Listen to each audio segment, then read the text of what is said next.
सवाल ये है, अगर बीमारी की वजह से रोज़ा छूट जाए तो उन रोज़ों की क़ज़ा रखनी है या फ़िदिया देने से अदा हो जाएगा? दो चीज़ें हैं। बीमारी किस तरह की है? एक है बूढ़ा शख्स जिसको शेख फ़ानी कहते हैं, यानी अब वो दुनिया से जाने के इंतज़ार में है।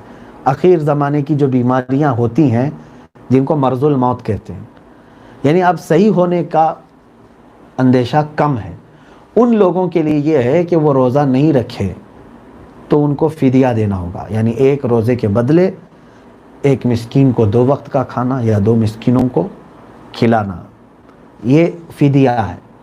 एक मिस्कीन को 2 वक्त का खाना खिलाना एक रोज़े के बदले।